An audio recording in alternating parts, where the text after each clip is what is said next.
Welcome to a very special, extended episode of History in a Year, America's first 250 years. Join us every single day as we journey from the Revolution of 1776 to the 250th anniversary of the United States. You can find every episode, full transcripts, and join the discussion at pointedwords.com. I'm Stephen. And I'm Leah. It is January 31st Street. We have officially crossed the finish line of our first month. And honestly, I think we both need a drink. I think the audience needs a drink. If you have been with us since New Year's Day, you have just absorbed 13 of the most dense, chaotic, and transformative years in human history. We've gone from 1776 to 1789, from the first drop of ink on the Declaration of Independence to the first "So help me God" from a president. And because we do this daily, it can sometimes feel like a whirlwind. You get the Battle of Trenton on Tuesday, and Benedict Arnold on Wednesday, and by Friday you're in the middle of the Constitutional Convention. It's easy to lose the forest for the trees. Exactly. So today we are going to slow down and take a look at the map of where we've been. We want to connect the dots. We want to identify the themes that keep popping up. And we want to set the stage for the madness that is coming in February. I think the best way to do this is to break the month down into three distinct acts. Act 1, the War for Survival, 1776 to 1778, the years where the dream almost died before it began. Act 2, the War of Exhaustion, 1779 to 1781, the treason, the swamps, and the darkness. Act 3, the Crisis of Peace, 1783 to 1789, the forgotten years where the United States almost committed suicide. Let's start with Act 1, 1776. We started Episode 1 with the Declaration. And looking back, I think the thing that stands out most to me isn't the words, we all know the words, it's the fear. That's a great point. We see the painting of the guys in the room. Jefferson, Adams, Franklin, and they look so calm. They look like statues. But in July 1776, they were terrified men. They were signing their own death warrants. Literally. The penalty for high treason wasn't just hanging. It was being drawn and quartered. If they lost, every single man in that room would have been hunted down. They weren't just politicians. They were criminals in the eyes of the law. And they had no reason to believe they would win. I mean, look at the tail of the tape. Great Britain had the world's most powerful navy. They had a professional army that had just beaten France and Spain. They had the money. And the Americans? They had George Washington. Laughs. And let's be honest about the George Washington of 1776. He wasn't the legend yet. He wasn't the face on the dollar bill. No. He was a Virginia planter. He had experience in the French and Indian War, sure, but he had never commanded a large army. He had never managed logistics for 20,000 men. He was learning on the job. And he made huge mistakes early on. We talked about the Battle of Long Island in Episode 4. He got outflanked. He got trapped against the East River. He hesitated. The British general, William Howe, had him checkmated. If Howe had just pushed a little harder, or if the Royal Navy had sailed up the river, the war ends right there. August 1776. The Revolution lasts 6 weeks. This brings up the first major theme of the month for me, luck. Or providence, as Washington called it. Exactly. Remember the fog? On the night of the evacuation from Brooklyn, a dense fog rolled in at the exact moment Washington needed to hide his boats. If that fog doesn't happen, the Americans are captured. That's not strategy. That's weather. But Washington did one thing right. He learned. That night taught him the most important lesson of the war. Don't get caught. Right. He realized that he didn't have to win battles to win the war. He just had to keep the army alive. As long as the Continental Army existed, the Revolution existed. So he ran. He ran across Manhattan. He ran across New Jersey. It wasn't glorious. It was humiliating. His army melted away from 20,000 men to 3,000 freezing, starving guys wrapped in blankets. This is the low point. December 1776. The times that try men's souls, as Thomas Paine wrote. And this leads to the moment that I think is the emotional anchor of the entire war. Christmas night, 1776. The crossing. If Washington doesn't cross the Delaware River, the war ends on January 1st when the enlistments expire. The army would have just walked home. He risked everything. And think about the conditions. It was a nor'easter. It was snowing. The river was choked with ice blocks. These men didn't have winter coats. They marched 9 miles to Trenton. And they won. They crushed the Hessians. That victory didn't win the war militarily. It was a small outpost, but it won the war psychologically. It proved to the world, and to themselves, that they could fight. It bought them another year, and they needed it, because 1777 was the year of the hangman. This was the year the British got serious. They came up with the plan to cut off New England. General Burgoyne marched down from Canada. General Howe was supposed to march up from New York. But the British were arrogant. Burgoyne moved too slowly. Remember, he was dragging 30 wagons of personal champagne and fine clothes through the wilderness? Laughs. The gentleman Johnny, Burgoyne lifestyle. It cost him. And Howe just ghosted him. He decided to go capture Philadelphia instead. This led to the Battle of Saratoga. And we have to talk about the hero of Saratoga. This is the hardest part of the story to tell. Benedict Arnold. In 1777, Benedict Arnold was the greatest combat general America had. He was fearless. At Saratoga, he defied orders. He rode into the fire. He rallied the troops. He took a bullet in the leg that shattered his bone. He gave his blood for the country. If he had died on that field at Saratoga, there would be high schools named after him in every state. He would be an American martyr. But he lived, and we'll get to what happened next in a minute. But first, why was Saratoga so important? Because of the audience. Right. Benjamin Franklin was in Paris. He was playing the long game. He knew America couldn't win without France. We needed their money, their gunpowder, and their navy. But King Louis XVI wasn't going to back a loser. He needed proof. Saratoga was the proof. When Franklin told the king, "Sire, we have captured an entire British army," the checkbook opened. That ends Act 1. Survival. The Americans proved they wouldn't just roll over. They had an ally. They had a chance. But now we enter Act 2, the War of Exhaustion, 1778 to 1781. This is the darker, grittier part of the war. The adrenaline of 1776 is gone. Now it's just a slog. It starts at Valley Forge. We watched the army starve. We saw men eating their own shoe leather. We saw Washington begging Congress for food and getting nothing. We also saw the transformation. Baron von Steuben. The fake Baron. My favorite character. A disgraced Prussian officer who couldn't speak English, yelling swears in French and German, teaching American farmers how to march in columns and use a bayonet. They went into Valley Forge as a mob. They came out as a machine. And they proved it at the Battle of Monmouth, where they stood toe-to-toe with the British regulars in 100-degree heat and fought them to a draw. So the North was a stalemate. The British couldn't destroy Washington. Washington couldn't drive the British out of New York. So the British changed the map. They looked south. They believed a myth. They thought the South was full of loyalists, people who loved the king, who were just waiting to be liberated. So they invaded Georgia and South Carolina. And at first, it was a disaster for the Americans. They captured Charleston in 1780. It was the biggest American defeat of the war. 5,000 troops surrendered. Then they smashed the relief army at Camden. By the summer of 1780, the American cause in the South was dead. The map was red. But the British made a critical error. They didn't just occupy the land. They tried to control the people. They burned churches. They stole cattle.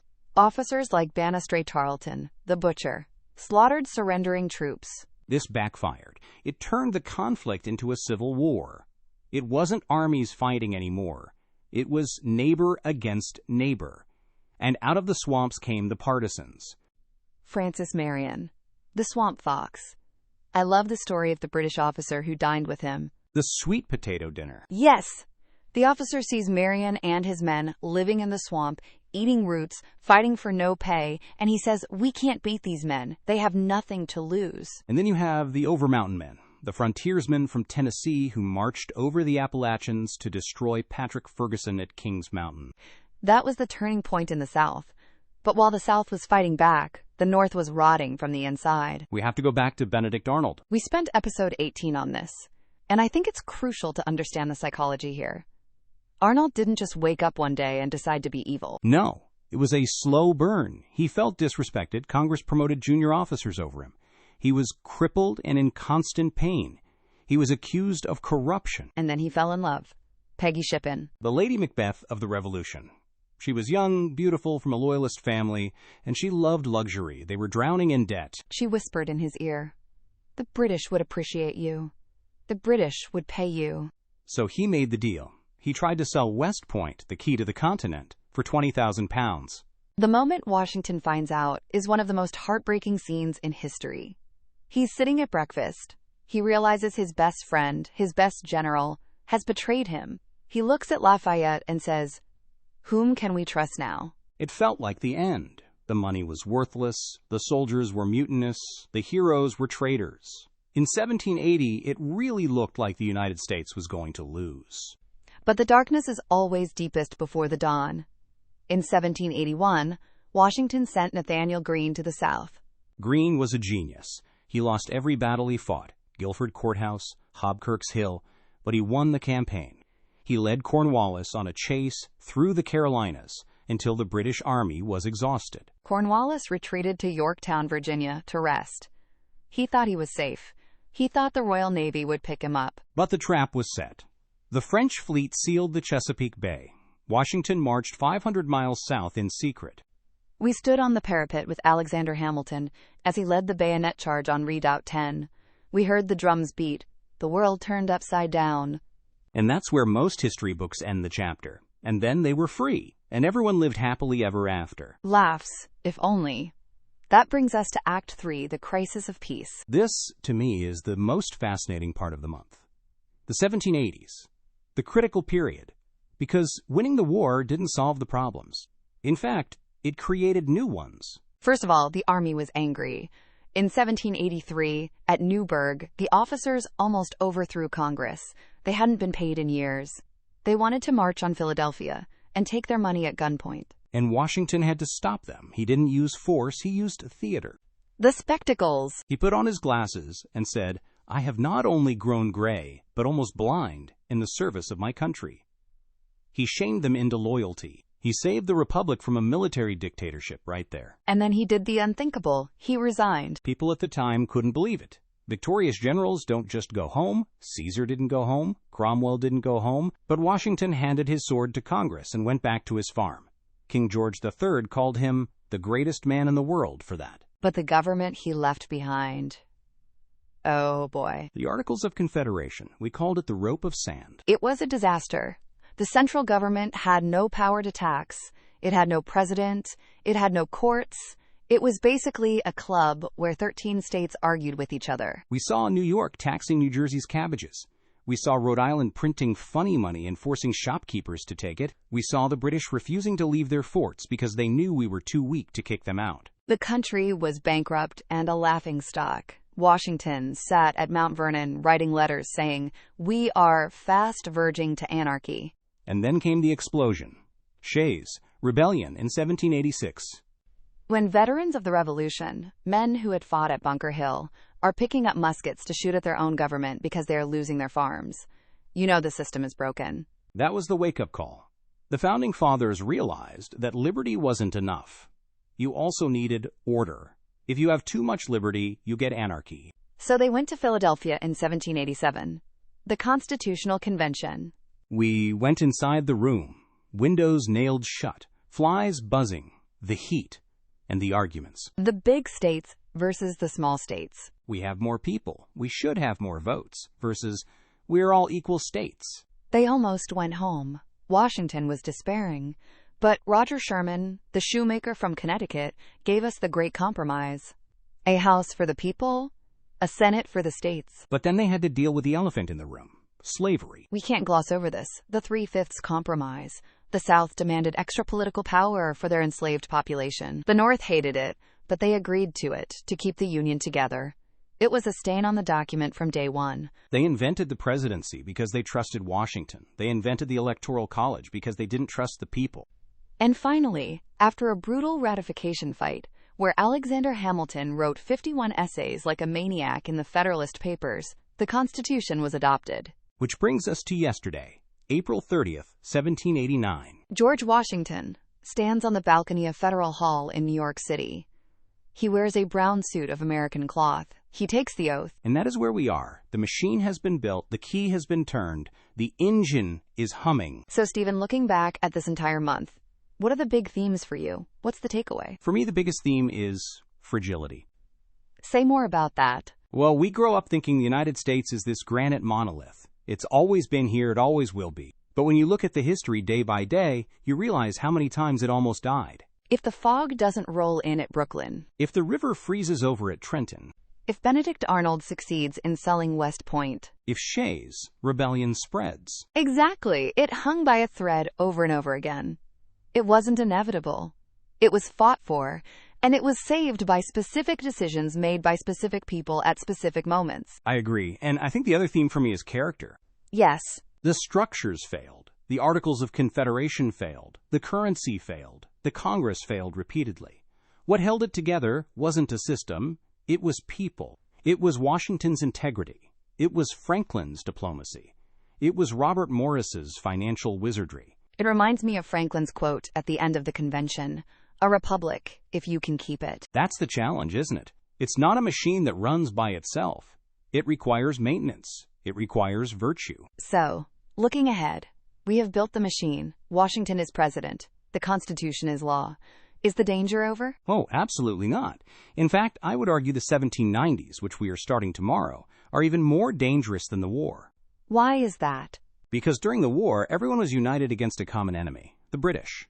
But now, the British are gone. Now we have to figure out who we are. And it turns out we don't agree on who we are. Not at all. We have two visions of America colliding. Alexander Hamilton. Who wants a strong nation? Banks, cities, factories, and a powerful army. He looks at Britain and sees a model. And Thomas Jefferson. Who returns from France filled with revolutionary zeal. He wants a rural nation, small farmers, weak government, and liberty above all else. He looks at cities and sees corruption. These two men are both in Washington's cabinet. And they hate each other. Their fight is going to birth our political parties. It's going to lead to the first sex scandals. It's going to lead to dirty newspaper wars. And meanwhile, the world is catching fire. The French Revolution is starting. The guillotine is dropping.